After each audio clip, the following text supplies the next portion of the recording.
Travel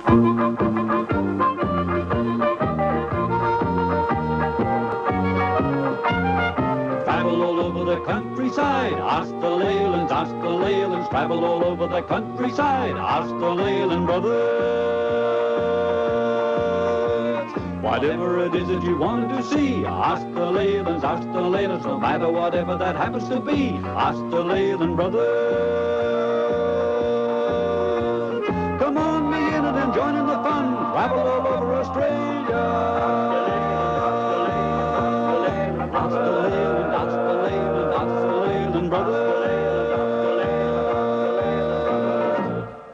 Well, in this episode of Ask the Leyland Brothers, we have a really interesting lineup of stories.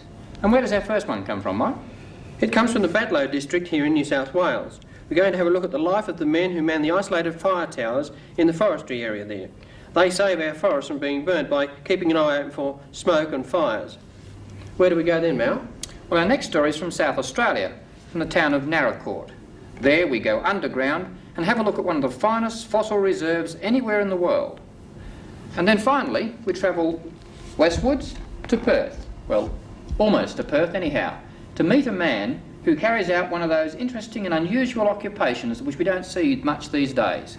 He's a cooper.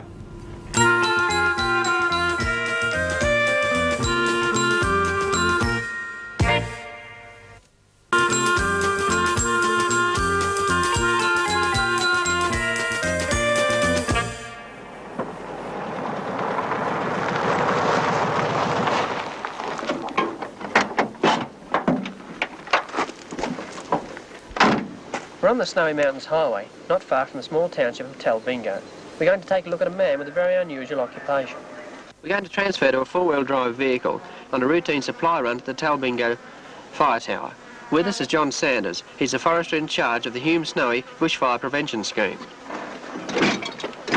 Kylie O'Brien of Lake Bolac in Victoria would like us to show the work of fire spotters and how they spot and report fires.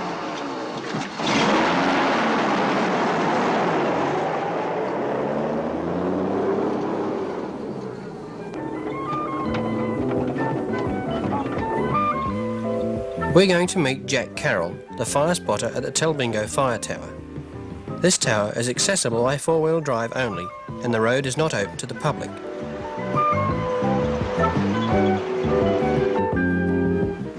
After travelling 10 kilometres, we arrived at the top of Talbingo Mountain and the isolated fire tower. Food supplies are delivered to this tower every week, and Jack always looks forward to a visitor.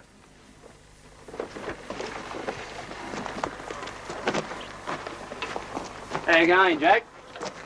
All right, John. We've got a bit of tucker for you, mate. Thanks.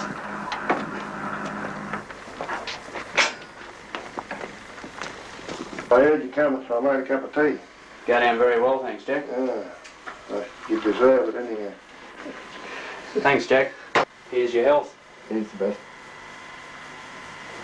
Weather forecast for today is fairly hot, but light winds, I reckon. Light easterly winds, so that'll help a little bit. Talbingo Tower has a commanding view of the forestry land that surrounds Talbingo Mountain. Any fire within 50 or 60 kilometres can be spotted easily from here. John, what sort of area does your fire control cover? Fire control for this area here covers an area of approximately 5,000 to 7,000 square miles, extending between Chermit and the ACT border and Chermit and the Victorian border. And how many towers would be there to cover that area? There are 5 primary lookout towers that cover forest plantations and parts of the Kosciuszko National Park.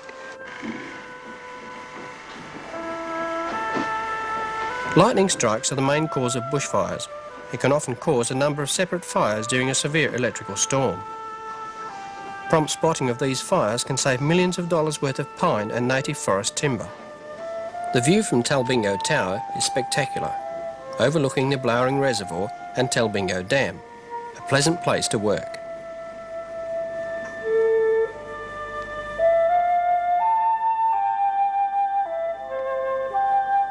Jack, how long have you been up here spotting fires? Oh, since the 28th of February 1970. And you only stay up here for how long at a time? Oh, about a fortnight, 3 weeks. We'll go down for 2 or 3 days and then come back up. have a chap to come up and relieve me. Does it ever get sort of dangerous with fires coming up this way? I've never had a dangerous here, but I've known other towns in New South Wales to get a dangerous. Jack has daily duties which include wind readings and weather reports, which he radios to the main fire control room in the town of Tumut, 60 kilometres away.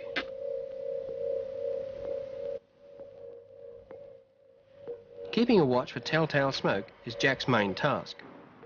When a fire is spotted, its distance is estimated and the direction checked before it is reported to fire control in Tumut.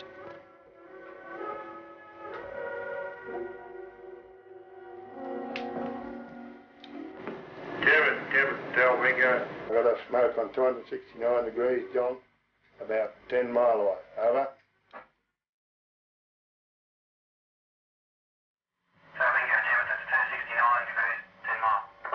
Roger, John, that's correct. Tell Bingo out. Good, thanks, Jack. To get an accurate fix on the fire's position, 2 readings from separate locations are required. Kendall Tower, 45 kilometres away, is manned by Jeff Gio, who has spotted the same smoke.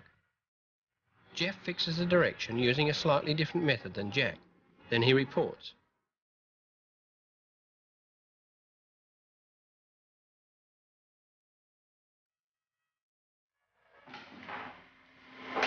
Tumut from Kendall. Kendall from Tumut. Tumut from Kendall. I've got a smoke on 141 degrees, about 18 kilometres. Over.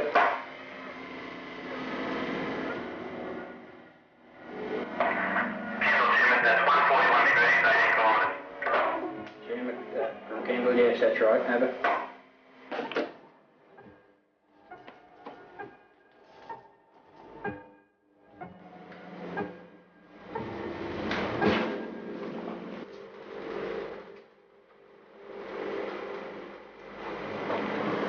The 2 bearings are plotted on a map of the area, and where the strings cross is the location of the fire. 2325. Immediate action is taken. 2325, Tumut. Bob, you've got a fire in the 1973 age class at Pilot Hill. Could you move to that fire, please? It's on Middle Logging Road, over. Thanks, Bob.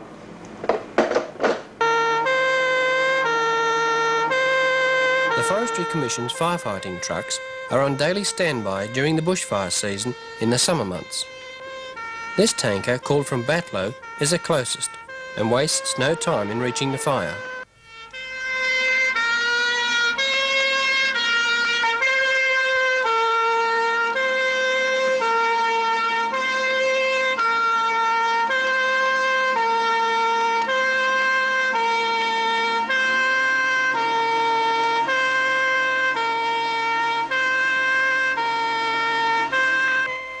The fire has not yet spread, and the prompt action of the tower operators and the fire control as a whole has probably stopped a lightning strike from destroying valuable forest timber.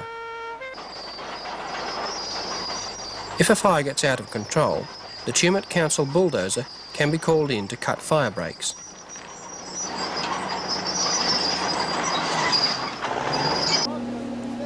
With up to a dozen fires a day spotted during the hot summer months, the volunteer bushfire brigade from Tumut are often called out. Ground litter can spread a fire quickly when it is tindered dry.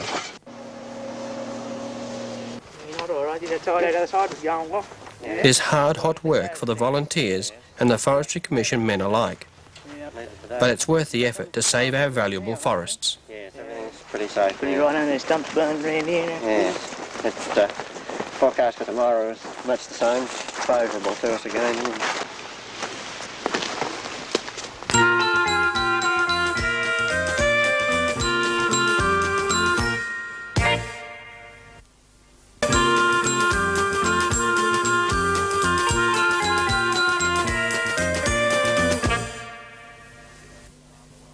The rural town of Naracoorte lies roughly halfway between Melbourne and Adelaide, some 25 kilometres on the South Australian side of the border with Victoria. In the heart of rich primary producing country, Naracoorte supports over 7,000 people. But our interest lies about 10 kilometres out of town. Here, within a park under the control of the National Parks and Wildlife Service, is an inconspicuous, shallow depression in the ground. But this gives the clue to the fact that the ground is honeycombed with limestone caves. An entry to the best known of them is by a stairway under the brick administration building.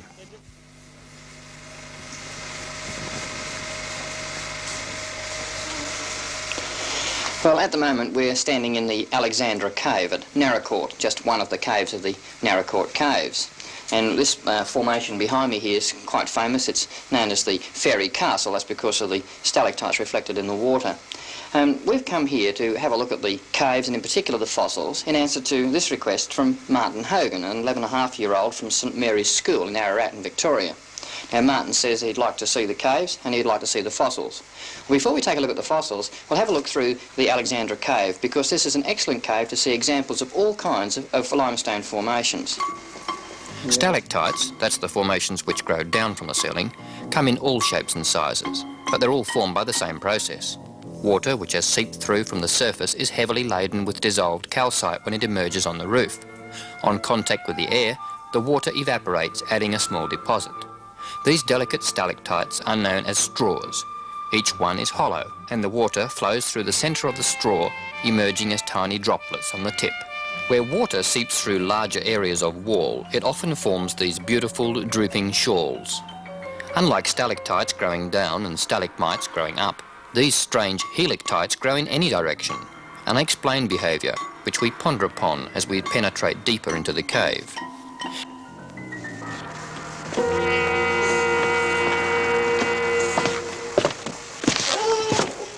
The Alexandra Cave was discovered in 1908, but it wasn't until 1916 that it was opened up to the public. And today, as you walk through the cave here, you come across these fences. They're naturally there to protect the formations from people's hands, because all the people going through and having a look at them, they can touch the formations, and therefore they would look pretty dirty after a while. It's quite interesting, this section here, because these columns that are going down from the ceiling to the floor, a number of them are cracked, and that's where earth tremors have caused these to crack. And in fact, it's been dated about 1902 that the last earth tremor caused the major cracks that can be seen in these columns. It does tend to repair itself though, because as the water drips through from the surface, it starts to repair from the inside first and then works its way to the edge. Deeper still into Alexandra Cave, we come across evidence that this was once under an ocean bed. But before we take a look at that, there's a very spectacular formation here known as a flowstone. It's quite colourful, and the tourists know it as the Caramel Falls because of the caramelly colour that's on top of the stone itself. But the evidence that this was under the ocean lies in the ceiling. As we look up into the roof here, we can see hundreds of seashells embedded into the limestone. If fossils are what interests you, then nearby Victoria Cave is the place to go. In 1969, Mr. G. Cartrell crawled through a tiny passage to discover the world's richest deposit of Ice Age fossils. Today, 10,000-year-old bones are being painstakingly excavated by scientists. This discovery has been hailed by paleontologists around the world as one of the greatest finds of its kind in history. Most skeletons found here are complete, down to the last bone. Some of the priceless collection of fossils displayed on the table are explained by Park Ranger Roger Grist. Yes, oh yeah, this is more interesting, this fellow. It was Thylacoleo, the cave lion, an animal the size of an Alsatian dog, equipped with very powerful jaws and these very large teeth, premolar teeth that it had in its head, one pair only in each cheek. And it was one of the few carnivorous animals amongst the Australian marsupials. Mm-hmm. And what else do we have on the table here? We have, of course, this very interesting little fellow here, Mastocomus, the native broad-toothed rat, and it is, in fact, the only non-marsupial creature found on the fossil bed.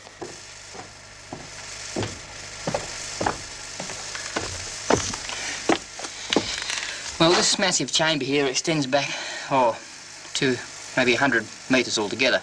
And on both sides, there's apparently enough bones in there to keep people digging away for about 300 years before they come to the end of it. At least that's the estimate. And we found it quite interesting, and we like to thank Martin Hogan for suggesting that we come here and film it.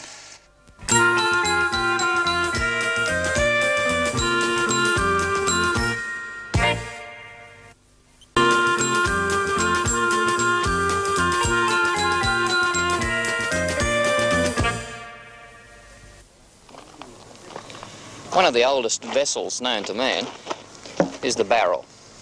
Now, you don't see too many wooden barrels around these days, and that's because the art of making barrels is one of those dying crafts. Now, we've come to the Swan Cooperage. That's in Western Australia, not far from Perth, to have a look at the way barrels are made. This is at the suggestion of Lucille Sorbello from Gosnells in Western Australia. She suggests that the way that George Lipka, that's a Ukrainian craftsman who's been doing this for 50 years, and his son Tony make the barrels, might make an interesting segment for our program. So, we'll have a look at that in just a moment, and we'll have a talk with Tony Lipka.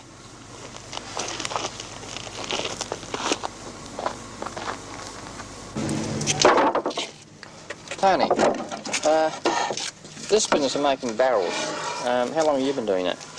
Oh, about 6 years, I think, now. 6 years. And you learned it from your father, did you? Yes. When I left school, I started working for Dad. Is it a difficult thing to learn? Oh, it's reasonably difficult, but you just have to want to do it, and if you want to do it, well, you can learn it. I mean, a barrel looks a pretty simple sort of thing when you see it standing there, but is there much involved in it? I mean... Oh, there's quite a bit. You can't make a barrel from a straight bit of timber like this. Well, actually, this stuff here is no good for barrels at all. You use for flower pots. But there's quite a bit involved. You have to cut the timber, dress it, put the barrel together and bend the wood, make sure the barrel doesn't leak. So there is quite a bit involved. So it's a real sort of craft, really? Well, it still is a bit, but we're getting mechanised more and more, so we're losing the artistic side of it. The first part of the process is to cut the carefully selected timber to the correct length. They are then fed into a machine which planes each flat surface to a curved surface. This is known as backing and hollowing. And although a machine carries out the hard work these days, George still casts his experienced eye over each piece to be sure it's perfect. The lengths of timber which form the walls of the barrel are known as staves and are now machined further to create a curved taper at each end and an angled edge. Each stave therefore has a wedge shape and is ready to be made into a barrel. The staves are now graded into thick ones and thin ones, for each barrel is not made up of staves of equal size.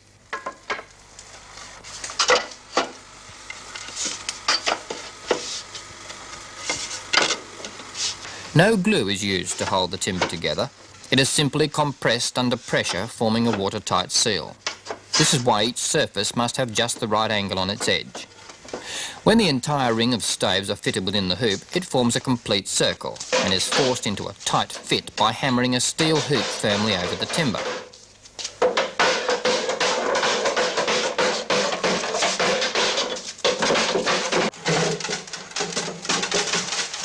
In order to bend the staves to the correct curvature, the entire barrel is now steamed for about 2 hours under an iron drum.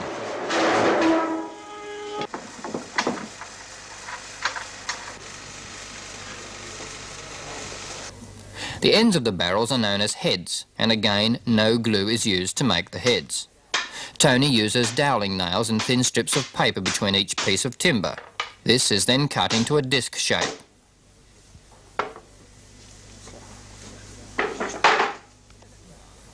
Within a few hours, the barrel is ready to be completed and is removed from the steamer.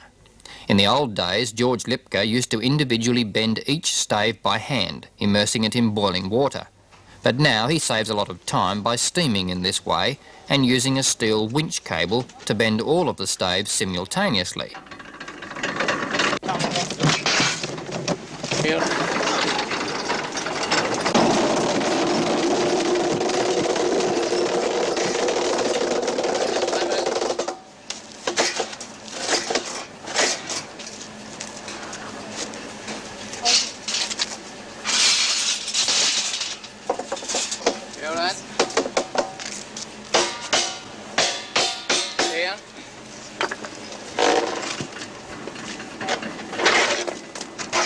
With the barrel now assuming its correct shape, George makes a heavy hoop for each end from strips of 12-gauge metal.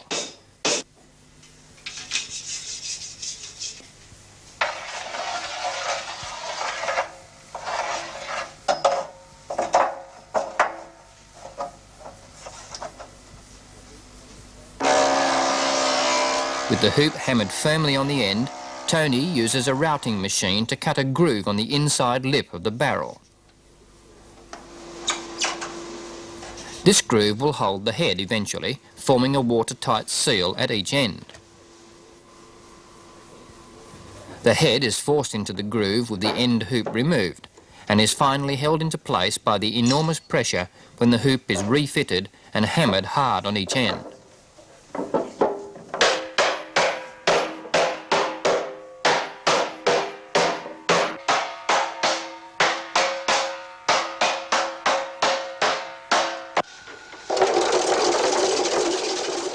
The finishing touches of planing and sanding are also carried out with the help of a machine.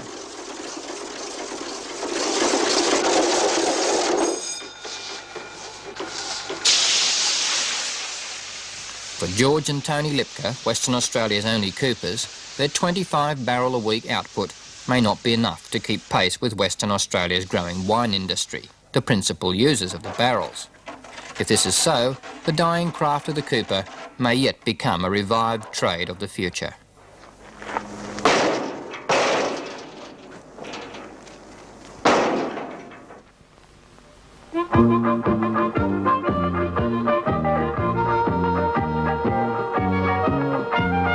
Travel all over the countryside, ask the Leylands, ask the Leylands. Travel all over the countryside, ask the Leyland Brothers.